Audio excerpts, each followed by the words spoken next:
Hello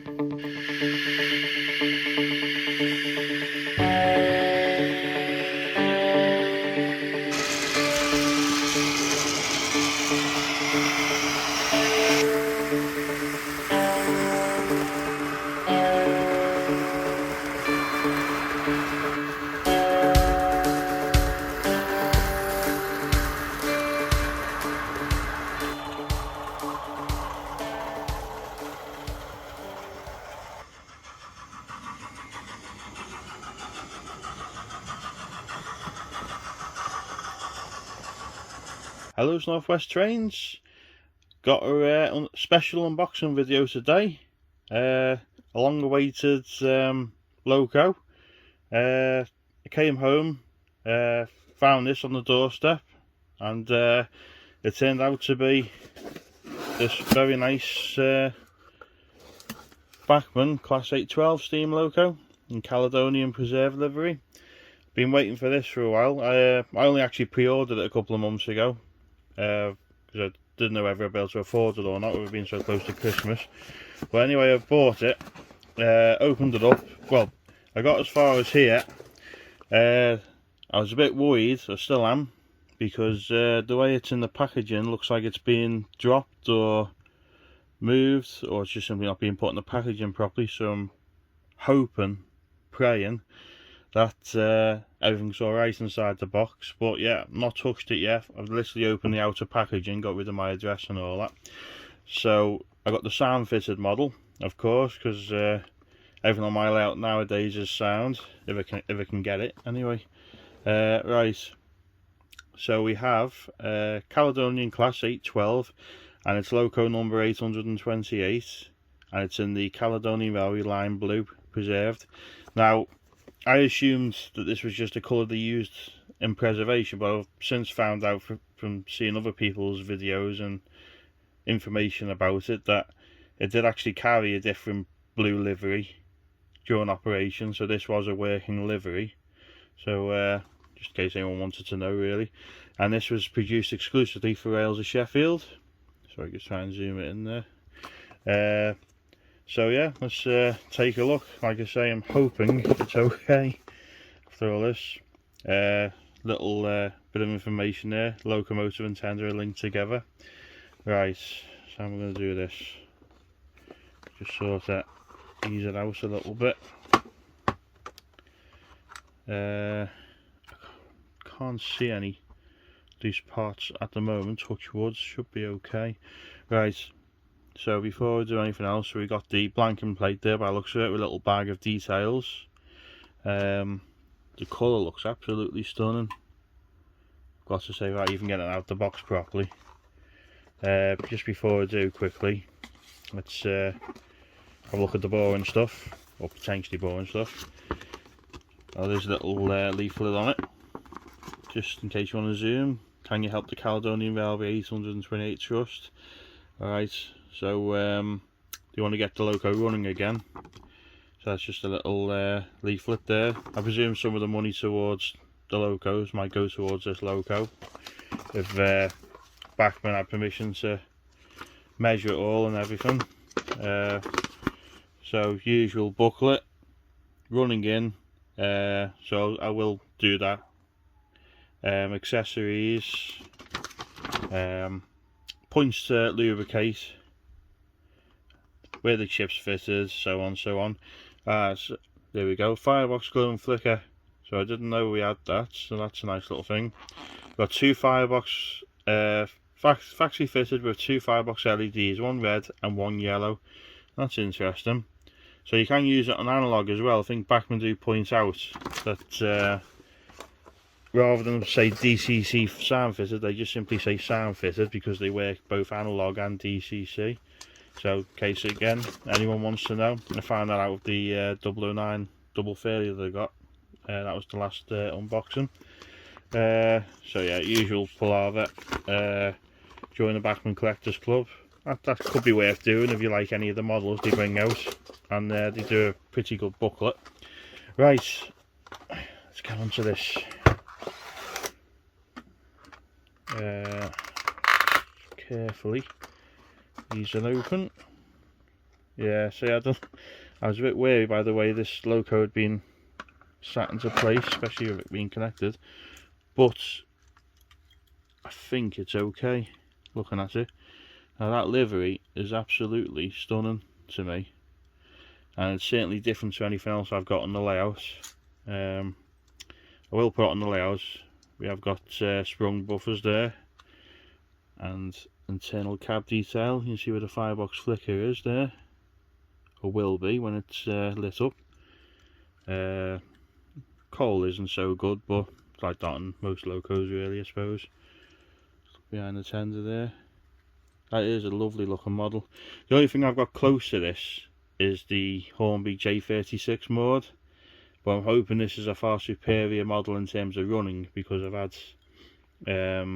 problems with that other loco, the Hornby one, and it's only a TTS sound fitted unit as well, so I do expect this one to be better. That is quite possibly my favourite livery I've seen on a steam engine. It is lovely, isn't it? And we've got little metal handrails here. They're not plastic, so yeah, they're all metal. Just have a little look at the parts here. They actually feel like they're pretty solid, so they could be metal as well. It's quite a weighty model as well for the size of it. But yeah, those pipes do look like proper copper. They don't look very plastic. They don't look plasticky at all, to be honest, or tacky looking. But yeah, let's get it on the layout. I like the windows as well, and the glazing's nice. So yeah, let's get this on the layout, and we'll see how it does. Okay, we have our lovely Caledonian loco on the track. And just quickly go over the function sheet. Again, if you want to pause it anytime, feel free. Just so I don't spend too long going through them all.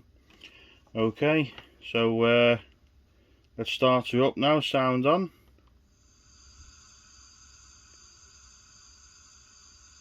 Then we're going to try number 2, drain cocks. Oh sorry, 2 is brake. Nope. And number 3 is the cylinder drain cocks. Number 4, whistle.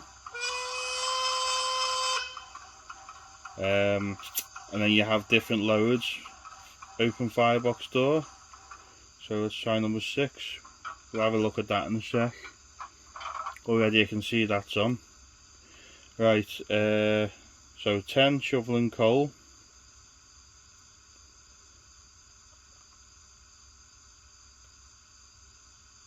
I presume that takes a second to start.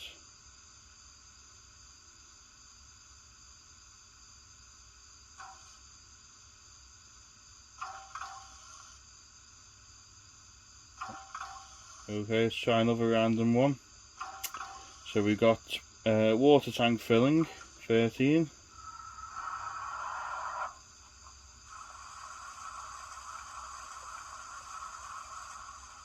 Guard's whistle, number 16. Right away. Right, so let's just try the loco actually moving off. I'm just going to turn the sound off altogether now. Okay, it's set to forwards now, so let's just see how that works. I know I'll have to reset that, that's backwards.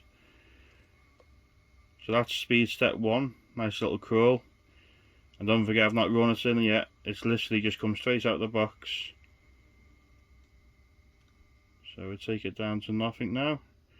Set it to forwards, speed step 1. Nothing yet, let's try 2.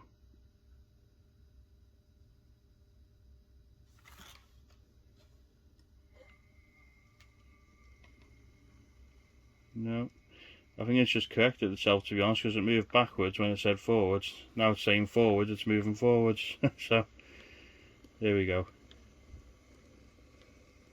Right, let's stop that now. Right, let's try it again in reverse. Speed step 1. That's a pretty good crawl, I think. Okay, let's stop it again. Forwards, speed step 1. That's not bad. Speed it up a little bit. It's stalled. I think that's a sign though that it needs to run on the layout to run in. Yeah, it stopped on the insul frog points there a couple of times. So yeah, I'm going to put it on the branch line now, on the heritage line, sorry, and give it a run in, and hopefully it'll root out those teething problems. It doesn't like that first point at all by the looks of it, so fingers crossed it just needs a run in. So I'll be back in a sec. Okay, you can see that fire flicker works nicely. Now I'm going to send it around the upper level now for a good run round. I'll give it 10 laps in both directions and hopefully it'll sort any teething problems out of it. So let's get it to speed step 10 and then I'll leave it at that.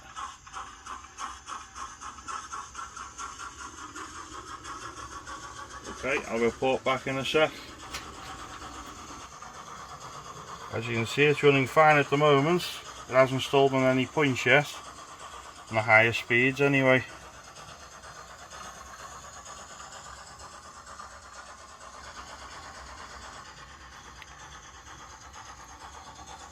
So as you can see, it handles second radius curves fine, as well as the Hornby set track points, not a problem. It does make like a metal grinding sort of noise. I'm not sure if that's the contacts rubbing too much on the wheels, but you can hear that a little bit even over the sound effects. Okay, we've completed its running in. I put it next to Maud, my J36, probably from the same sort of era. I do like the Maud model. Like I said, I've had quite a few issues with it. Some days it'll work fine, other days it doesn't work at all. I think it's got dodgy pickups or even maybe a dodgy decoder. But yeah, it's never worked 100% really since probably the first 5 or 6 times of running it. When I first got it, it was brilliant, but yeah, I'll get to the bottom of it one day. Just one thing that's different about these logos, because they do look quite similar I think a lot of the time, but you can notice the 2 front driving wheels are offset to the rear wheel on this model, so that's something a little bit different. Whereas normally when you look at the likes of this one, they're all equally spaced out. This one looks a bit different, as well as the livery is a lot more striking as well.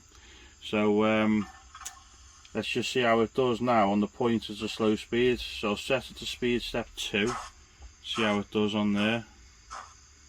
I am actually going to replace this point because I've had a few faults with it, but let's just see how it does for now. No, so far spot on. My Fairbairn seems to trip on this point for some reason. I don't know why. I might have just screwed the track down too tight or something, but this one seems to be fine at the moment. Now I'm going to quickly stick it on the mainline track now and see how it copes on express points. Right, I've just turned the loco over to see what we've got, and we've got pickups on all 6 driving wheels, and we've also got pickups on the front and rear wheel on the tender, so there should be plenty there basically, so it should handle these express points no problem whatsoever. And then well, hopefully there's no dodgy bits of track anymore, but it should be fine. So yeah, I'm going to do the express point test now and see how it gets on. Right, because of experiences in the past, and I know other people use these points, if the loco works on these points then they pretty much work on any track, so that's why I do them as a demonstration. Like I've said many times, I thought about changing them, but there's no point now because all the engines that run on this line work fine over them. So yeah, and so does this one by the looks of it. That's pretty impressive. It does really help having the pickups in the tender, so it lengthens the loco a fair bit. Right, let's just go forwards just in speed step 2 now. See how that copes over the points. You can see, I've shown it before, there's a massive dead spot on these, like half an inch long, where there's no power getting to the track. So smaller locos do struggle on these points. Even older locos as well. No, this has handled it fine.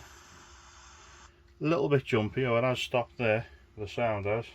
Let's put that back on there.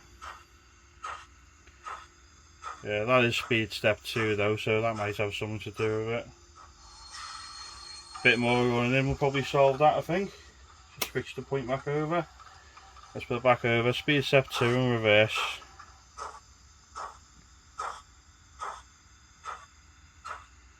Considering where it was in the box, I was fearing, oh no, it's going to have to be sent back, but luckily it was fine from what I can see so far. It's running fine, so hopefully there's no bent parts underneath. Let's just manage that perfectly fine. So we're going to stick it back on the heritage line now. We're going to pull a variety of Mark 1 coaches and maybe pull a heritage freight train. Be nice to get some matching coaches for this one day, but for now we'll have to make do with the Mark 1s. So we'll see its pull and power and do a few little running shots. Right, we've got it coming through to the station now. I got it pulling 5 Mark 1s in the end. It did struggle a little bit on the incline with a 6 coach. So straight and level track, you'd probably just about manage 6 Bachmann Mark 1s. But I'd say it's more comfortable at pulling 4 or 5. So still a fair load for the loco. I did check the coal load and that's metal, so that adds a bit of weight. And also I've relocated the tank. A few people mentioned it's been the level crossing too long, so the tank driver's gone for a game of cricket. Right, so we'll leave it now for the running session, and we'll get it pulling some coaches and wagons.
Right, that concludes the unboxing of this lovely loco.